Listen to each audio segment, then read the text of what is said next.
Today I have wars number 7 and 8, a failed boss attempt, as well as a pretty solid encroaching stun thing takedown with Stubborn. A harder fight than I thought, but it worked really well for me on my first run through. This first fight is Magic on path 7. It's a very easy and simple Quake fight, so I'm playing through it at 1.5 speed. The next fight as well is going to be a path 7 Thor. I know the major node here is Matador. I think it's like whenever you shrug a debuff or something, you take damage. I honestly still don't really know the node for this fight because I'm pretty sure I've Quaked it every single war.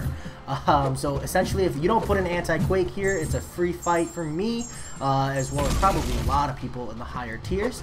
But there's nothing really wrong with that. The nodes on this path aren't hard to begin with. Here I am going to opt to throw my heavy because I know that if I throw my heavy there and then I go for aggressive combos on this next Aftershock phase, that I'm actually going to be able to kill him without having to wait around for another Aftershock window. So I did opt for that. And then I'm moving into a Mole Man here. Now, I wasn't sure if I had the best option. Like, I'm actually pretty sure I did it. I wanted to check the nodes real quick, see what I was dealing with. Mole Man can be kind of frustrating. You can't really Quake it. Like, there are ways to Quake Mole Man, but it's definitely less than ideal. And I could have, but I opted not to because Magic is for the boss, and Vision I brought specifically for this Void, and I wasn't sure how much of my health I would have needed. So moving on to this Void, this is a Powerful from Afar and Spite Void. Vision OG is really good here because he's got very reliable power drain with the synthesis. Even at Sig 40, my Vision OG is very reliable for, you know, power gain or power drain, as long as you're baiting a special here or there. You don't really need him super high sig. Here I opted to throw a heavy before hitting into my first initial 10 combo, and then I dropped my special 2, and I'm stalling out to get to 20 hits on my second rotation, so I don't have to worry about the Void debuffs. Here I'm going to switch to more of an aggressive playstyle and opt to drop the next Void debuff on the 40th hit, partially because he's almost dead, partially because I'm greedy. And here, same thing, actually being greedy, this player is actually running heavy resist, and I went for a medium heavy, and unfortunately the Void parried me. Very unfortunate, but that's okay. Another combo and a special 1 fights no problem. I just noticed over the course of that fight that that guy wasn't running like max limber, so I knew I could get a medium heavy in, and I just completely was not ready for a heavy resist. There's like a 50% chance of that happening, I believe, so definitely a bad coin flip on my part. It happens from time to time. Next up is this Heimdall fight with Quake. Pretty simple Quake fight as well, nothing crazy here. This is a kinetic transference Heimdall, so it can be an annoying fight if you are relying on like regular rotations, but Quake and Ghost make relative simple work of this node, and so it's an easy fight from there. After that, I believe I have the Symbiote Supreme.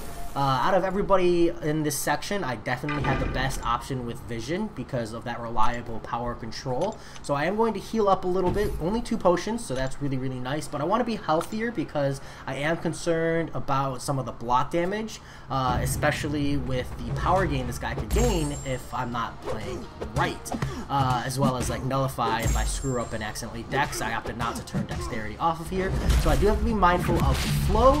I am going to punish the special 1. It was nice that he threw that aggressively. I stall out here. I'm trying to slow down the pace of the fight so I can get to another synthesis. That's the goal. If you ever see me waiting, like I'm just holding block, waiting for the longest time on the stun, it's because I'm playing slow, allowing OG Vision to build up time for me to get to another special 2 or get another synthesis. Here I am going to dex that special 2. I'm not too worried because this fight is almost over, but that is something you got to be careful with, especially against Symbiote Supreme there, because he is going to gain power as a result. Even if it's just a short period of time, it is a power gain that you have to be mindful of. This next fight is a Dr Voodoo with Vigor, so he does have essentially unblockable as long as he's healing.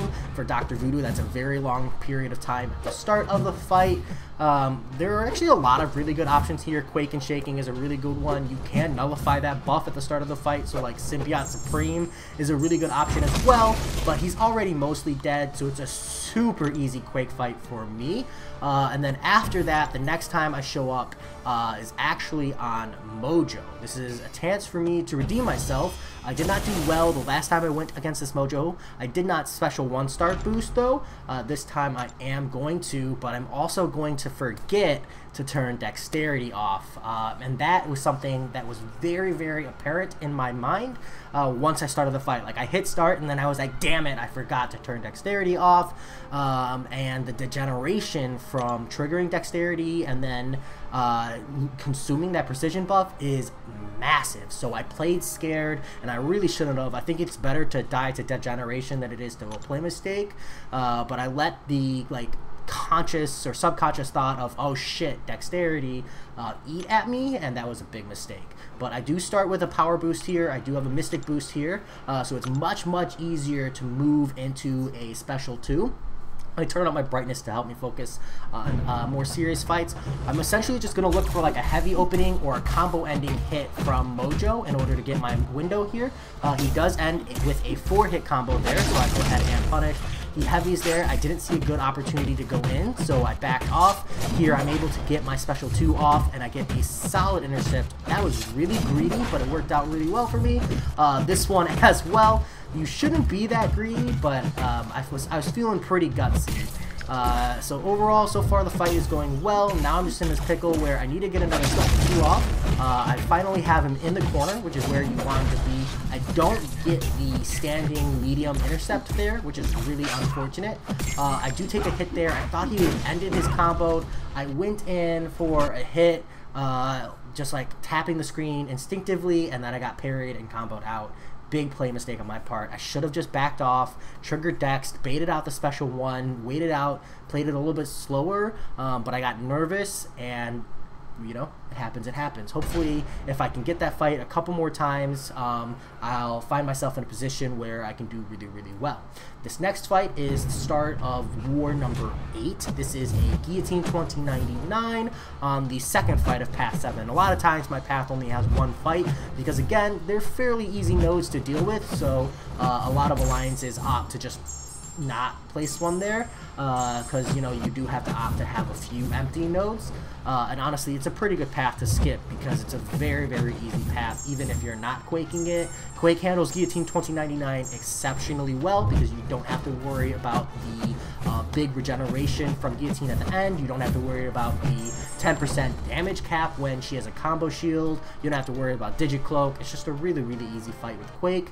Moving on, I'm going to take this Encroaching Stun Thing. Now, Quake's concussion causes Encroaching Stun to fail, but Encroaching Stun triggers around 20 seconds. So the major thing you have to be concerned about is making sure you wait until about halfway, 7 to 8 seconds or so into the fight before you trigger or start your Quake and Shake mechanic, because you want the concussions to come up right when Encroaching Stun is ending. So here I'm just going to start by playing defensive. I'm not concerned about proccing indestructibility. I'm going to have to drop it off anyways. So at this point now I'm comfortable going for the full Quake and Shake method. I'm cutting it a little close. That was an accident. It's my first time trying to match the timing here, but it does line up. He plays super aggressive. I'm able to get the parry right as the aftershocks fall off and get my free damage window in there. From here it's just a matter of standard Quake and Shaking, and I needed him to go aggressive. He did not, so I should have gotten my bake there, but I didn't. That's okay. I'm gonna not let it affect my playstyle and just continue Quaking and Shaking. I'd rather not take the block damage if I don't have to. I'm able to get the parry in before this window, so I get that damage slot as well. Essentially, because he's stubborn, every time I evade or dexterity, essentially, he gets this indestructibility. I just need a parry or block before the aftershock window comes down. Here, I'm lucky he switches to a defensive playstyle because the encroaching stun timing actually was off there. And then he goes in aggressive right afterwards for me to get that sweet parry for the damage. Here, I just need to get a parry in before the aftershocks fall off, and it works out wonderfully. Now, the much safer way to play that fight is to just Quake and bake it. You don't have to worry as much about the encroaching stun timer. You don't have to worry about the stubborn node as much because you're constantly removing the indestructibility. But I definitely went full greed, and it worked out for me. So I'm actually really okay with that. I do think in the future I'll pop boosts and stuff like indestructibility boost to make that fight a little bit easier.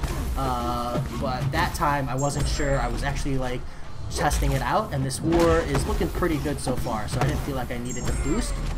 Moving on to this Vision Arcus, I'm using Doom. Doom is fairly good, but not like the world's greatest against Vision Arcus, because the problem with Vision Arcus is that you can't perfectly power drain him. He's resistant to power drain effects, and if your Doom is awakened, he's actually really good against Vision Arcus because of all the power gain effects. Doom would gain a lot of power. My Doom is not awakened, so it's less than an ideal fight for me. You're going to see I'm going to come out of this special 3 and do the standard Doom rotation, and I'm actually not going to be taking a lot of Vision Arcus's power during my light attacks, which also affects my ability to ramp up into my special rotation. So double medium, triple light here, and you're actually going to see I needed to do full combo there in order to like properly build into my special 1. The special 1 did kill, but Vision Arcus was still at a special 3 at the end of it, so that actually worked out very well for me. It's a good thing this is lower tier. I do think I might ask to switch in the future if I see him placed there, or maybe I'll bring Claire or Symbiote Supreme,